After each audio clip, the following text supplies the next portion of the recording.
Welcome to part 3 of Waves by Factory Berlin and Beats by Dr. Dre. I'm Jill Beytin. I'm Julia Joubert. We are from Bear Radio, which is Berlin's English language podcasting network and label.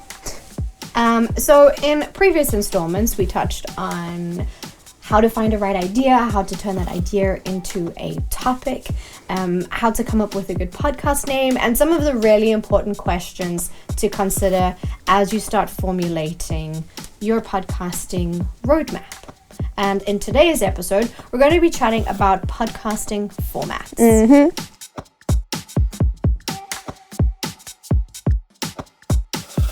So there are 6 main formats that most podcasts fall into. The most popular and well-known format for podcasts is an interview podcast. And while many of these formats we'll talk about can kind of be, interspersed and matched up, interview podcasts are really the most popular kind you're going to find, and they're also quite easy to produce. The pros with an interview podcast is that it's not just you talking, you have someone to bounce ideas off of, and also, depending on the interviewee, they can be quite educational. But on the other side, you do have to deal with scheduling, and you can't always, be sure if every interviewee is going to be a great interviewee. Off the back of that, you have what is called a conversational podcast. Now, Jill did mention that, some of these overlap quite a bit, so we'll keep that in mind. But the difference mostly between an interview and a conversational is that people are coming to your podcast to listen to you and your co-host speak. You guys are kind of like the draw factor for this podcast. So you imagine it as something more along the lines of just like a couple of friends sitting in a room having what will hopefully be some educated conversation. These types of shows are really easy to listen to. They're pretty easy to produce, actually. And they usually go for roughly the hour mark. If you're unsure of how long to make a podcast, we did speak about that in episode 2 of Waves, so go check that out. But I think on the flip side, cons, I guess, with conversational is you can kind of end up in a bubble of conversation. So it's really important with these to consider having outside voices, or at least rigorous feedback sessions from listeners, or from maybe a trusted mentor or somebody who can give you some solid feedback on what you're making. Because all too often we hear podcasts where you can tell that they haven't really stepped out of their bubble and into the big wide world in a really long time. Yeah. And there are also educational podcasts. Educational podcasts can be interview podcasts. They can be conversational podcasts. But the main thing is that every educational podcast has one main lesson or takeaway, and they're also quite often more structured than a simple conversational podcast. They often come from educational institutions like universities or high schools and things like this, and they oftentimes have extra supplementary materials, reading guides. It really depends on the topic. And then we get into another option, which is one that I would steer very clear of, because I also know I can just talk way too long and too much. But there's the Solocast, which is just you and your microphone and your topic making this baby by yourself. So it features a lot of monologues. Often you've got people in the creative industry will do this quite a lot. So if you are an author or a journalist or a creator or comedians, love their solo casts as well. A really fun space to be in. But again, like with conversational, here you now really have nobody to bounce things off of. It's just you and your opinion, which is quite a fine line to walk. So something that we always encourage if you are doing a solo cast, try play around with things like found footage or news clippings or something that'll kind of bolster whatever it is that you are claiming to be true. Or say if you were doing a comedic one, maybe pull some audio from a live show that you did once to kind of make it a bit more dynamic than just you speaking into the microphone. Yeah, definitely. My favorite format of podcast is a nonfiction narrative storytelling podcast. Think Serial, think Reply All, think This American Life. These podcasts are super rewarding, not only to listen to, but to produce. That can be both a pro and a con. Once you get really good at production and editing, it's really nice to be able to bring in different interviews, different found footage, and really make a dynamic storytelling podcast. On the flip side, they are a lot more difficult to produce than just a simple interview or conversational podcast, so take the time and practice. But yeah, it's really rewarding to make these. Yeah, just, off the back of what you said, you listen to those podcasts and you think, wow, this is so dynamic, this is so busy, it's so layered. If it's just you starting by yourself, just go easy on yourself, because these are like teams of like 15 plus people who are making this happen. And you're just going to get frustrated trying to create something that is on that level. So like we said, I think 3 main things to kind of hit is like get that content out there, play around with sound effects, and play around with found footage. And you will have something that is nice and dynamic. Yeah. And better than just a bunch of interviews slapped together. Then one that Jill is really excited about, I'm terrified of, but it's fiction storytelling, which is something that admittedly I think her and I have not explored all that much, but have heard some really, really good ones. And so if you're into storybooks, if you are a writer yourself, if you're into these fiction stories in general, you will live for a podcast like this. They're really, really great to play with, really cool to experiment with. You can get incredibly creative, and like any sort of like TV show or series, you can take it wherever you want to. It's audio, and you are going to have to convey a lot in that audio. So this also will take quite a bit more effort and energy to make it as dynamic as possible and separate you from an audio book. It's important to keep in mind there's a big difference between an audio book and a fictional storytelling podcast. And that all comes down to the elements that you include in it.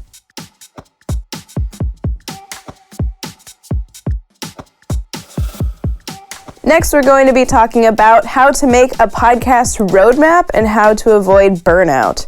There are many things that go into your podcast roadmap. The first one, obviously, is planning. That's the heart of a podcast roadmap. The more of a structure and the more of a plan you have, the more likely you'll see success, not just now, but down the road when you're continuing to produce this podcast in 6 months, a year, or longer. Along with the planning that, as Jill said, is really an ongoing process, you have to think about your graphics, your branding, and that falls into website as well, media hosting platforms. These are all things that you need to keep in mind as you start putting all the puzzle pieces together. And you need to start thinking about some things like your production schedule and what equipment you need. A lot of this depends on whether or not you own your own equipment or if you're going to be renting it, because that's more time you'll need to consider. You'll also need to start planning how far in advance you want to reach out to potential interviewees and collaborators.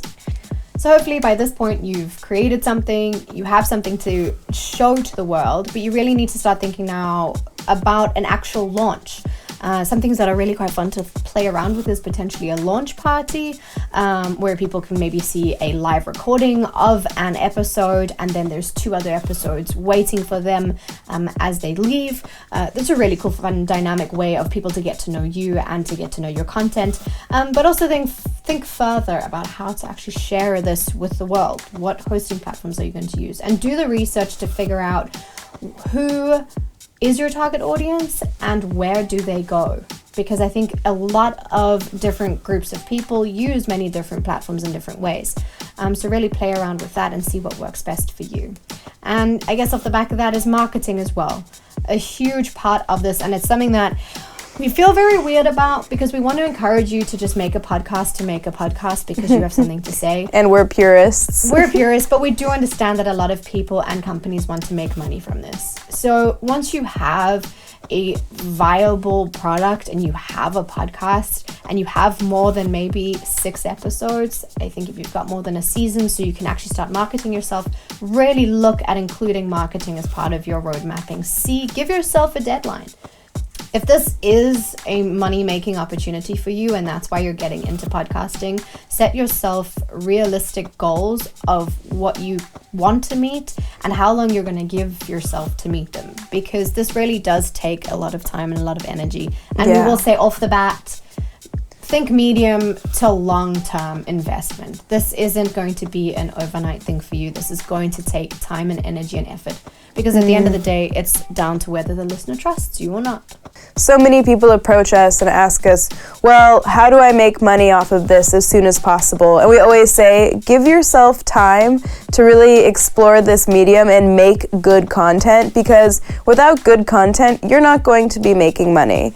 It's really something that's down the road, at least a year, I'd say, till you're making some kind of money, even just covering your cost. You're not going to be, making millions of euros off your podcast in the next year. What's that example that you have? Last Podcast on the Left? Yeah, one podcast that I really like called Last Podcast on the Left. They have a Patreon. They make about $60,000 a month on Patreon. But that is in year 10 of them producing this show. They have over 400 episodes, I believe. And they only really started making money after 6 years. So they really played that long game, and now it's really paying off. So really just be patient. Don't expect to become a millionaire overnight with your podcast. But also know that if you build a really dedicated audience, if you have a community, things like Steady and Patreon are really good examples of places that you can do crowdfunding for your podcast.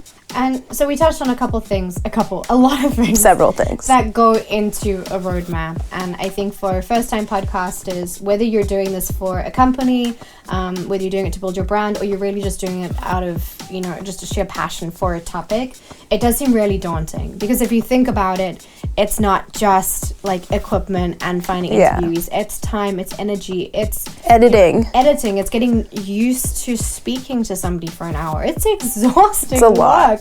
Speaking to people, because you're not just having a conversation, you're thinking about whether the recording is going well, you're making sure that you sound good, that they feel comfortable. There's so much that goes into it that at the end of the day you're just like sitting back and I don't know if I can do this, I don't know how long I can do this for. And I just want to sit here and tell you, one, you can do it. There are just things that you need to have in place to help you avoid things like burnout, ways that you can structure your podcasting journey so that you can keep doing this for a longer period of time. Because, we are busy people. We have other lives. We have other jobs. A lot of the companies that we go to, the people who are producing these podcasts for them are people who have full-time jobs as well. So chances are you're going to be one of those people. You probably have a family. You got a dog. There's so much else going on alongside this exciting new project of yours, and you need to really just take the time to look after yourself, and by doing that, at least in this regard, is prepare. Just prepare for those projects, prepare thoroughly, fit in that time to hang out with your friend, to go and have a beer in the park. Work that into your roadmap so that you can make sure that, like I said, you avoid burnout further down the road. Sometimes you can even hear towards the end of a season or certain weeks when people, you can tell, we're not wanting to make this podcast this week, and they're a bit begrudging about it. Don't be that person. No, and also that's when you start dropping balls because you're juggling way too much, and then you're like, I have committed to releasing every Thursday, so I'm just going to put this out, and it's a horrible interview, and your editing is shocking, and you're like, whatever, it's out there. And that's when you start losing listeners. So it all comes down to the planning. So there are a number of things that we can kind of help you with here in terms of what to have in place to make your life a little bit easier.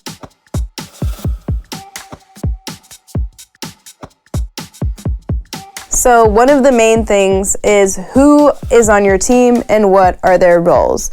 With Julie and I, we have a podcast that we produce a few seasons of each year.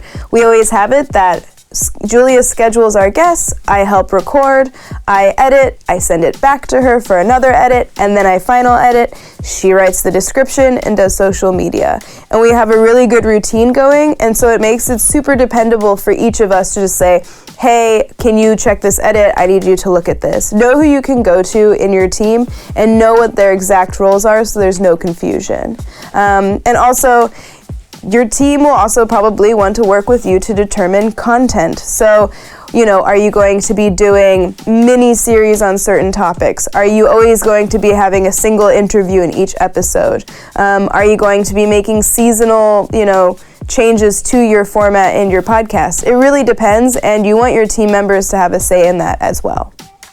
And then what are the key milestones? Like, what are you hoping to achieve with this? We speak about this in earlier installments, but why are you doing this? It's important to know why, because if you know why, then you know what it is that you're hoping to achieve. So, when do you want the first piece of audio by? When do you want your next interview to be organized by? And this can be over a long-term period, and it can also be how you divide your weekly work and how you know what needs to be done. That if we have a release date on a Thursday, I can't be scheduling an interview for the Wednesday because please don't. We're a team of two. And she'll hate me and never be my friend again. It's true. She usually cooks for me, which is nice, but she'd stop cooking for me as well. With that, you really do need to anticipate obstacles as well, because if you haven't included a buffer in these milestones, something's going to happen. Something's going to go wrong. These obstacles are going to come up, and if you factor for them, you take a lot of the stress off of yourself. So obviously there are things that are going to happen that you'll never be able to plan for. Like Jill had a complete hay fever attack, and not ideal, but there was nothing that we could do about it, And maybe your interviewee goes into labor. You have no control over these things, but as long as you've given yourself enough time and created backup plans, you should be good to go. And something that'll really help you avoid these obstacles or deal with them when they arise is creating a communication plan with the people who are on your team, as well as with your fans and your followers, just so that they know that, hey, if you can't release an episode today, they're very aware and they're not just staring at their Apple Podcast app waiting for your podcast to show up on that Thursday. But for a communication plan, we also mean, if you're making a podcast with your friends, you'll want to have a separate chat or a separate WhatsApp group when you're just talking about that podcast, just so that you can keep your kind of compartments of your life separate. And it also makes it so that you have a nice place where you've shared media, where you've shared content, and you can always just reference back to that. Speaking of content, you want to always have kind of detailed as possible, production notes. Do you have transcriptions of your interviews? Do you have timestamps of your different shows so that you can, tell your listeners where they can listen to different topics? It really helps you to have all of this documentation, because then you can also use it later on when you're going to make highlight reels, when you're going to make references to older seasons. So Jill mentioned a couple of the tools, but it's also important to figure out what tools work for you. And we mean this with where to save these production notes, where to communicate, how to communicate, how much you're logging, also who speaks about what. I think realistically, when you start out, it might just be you and one other. And so these things are quite simple. You have all your docs in one, who's working on what, you've established roles. But as your team grows, it's important to figure out, one, where people find what they need to find, but also who needs to know what, because not everybody needs to know everything. And it's important to kind of break down those roles, and with that, the tools that you use to stay in touch. I've definitely worked in spaces, and I'm sure other people have too, where I'm getting a Slack message and then a Facebook, and then I'm getting a ping, and then I'm getting whatever else for them to all stay in touch with me and tell me the same thing, or speak about a bunch of stuff that is irrelevant to me. And that starts to get really frustrating. So pick a tool, stick with it, but at the same time, figure out if it works for you, if it doesn't. If you've noticed that it's adding more time to what you're doing, look at, rerouting and figuring something else out. You want to make this as sort of efficient as possible. So you've got the tools that you use to stay in touch and to log things on one side, but even something like the actual audio that you're storing. If you want, you can go old school. You can have all your hard drives, all your SD cards, keeping everything. I would actually recommend that you have it in as many places as possible. Keep the audio on your laptop, on a hard drive, and in the cloud, because something always happens. Something always seems to go wrong at some point. So save it wherever you can. And then think about how you're going to actually save that data, because it takes up a lot of space. Oh my God, my computer. Jill's computer is about to explode. That poor baby. It has like a 200 gigabyte hard drive, and I think it's full. I had to give her my external because I don't know what's happening with that laptop. But think about keeping it on the cloud. And then if you're here in Germany, we know how slow the internet is. We know that it'll take 1,000,000 years to upload something. So consider uploading in an MP3 rather than a WAV file. Keep that WAV file on your computer and upload to the cloud in MP3. It takes much less time, especially if you're doing like what Jill and I do, which is share files between each other quite often. It takes 7 hours instead of 7 weeks.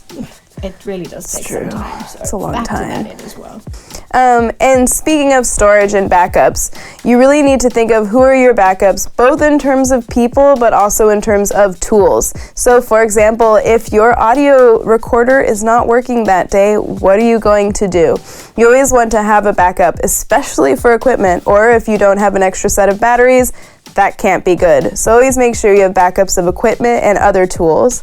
And say if your interviewee falls through or your guest falls through for the day, is there anyone who's always on call? Not always, but you can have on call saying, hey, my interviewee fell through, can you have a chat tomorrow and we can post an episode this week? So always have backups in terms of people and tools.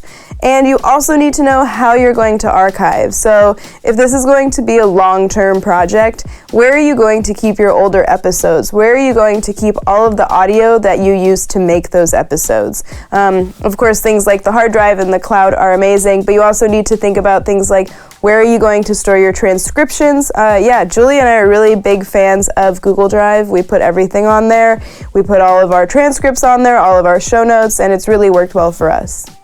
As we're streamlining this process, it's also really important to consider potentially using templates. I do want to say this though with a note of caution, because you don't want everything to start sounding exactly the same. And you don't want all your outreach emails to sound exactly the same. But if you have a template of these, you can kind of just tweak them and rework them so that they are unique to every person that you're reaching out or every episode that you're creating.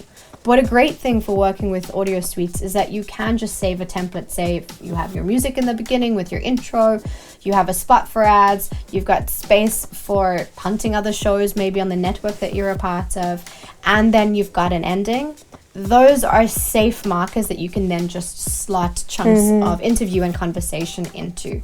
Again, I say though, just be careful that it doesn't start to sound repetitive, because your listener can't actually preempt what's happening, which in some ways is really nice, but for potential advertisers as well can be mildly problematic, where they know that specifically at this time they can zone out because we're 23 minutes in and there's going to be an ad break coming.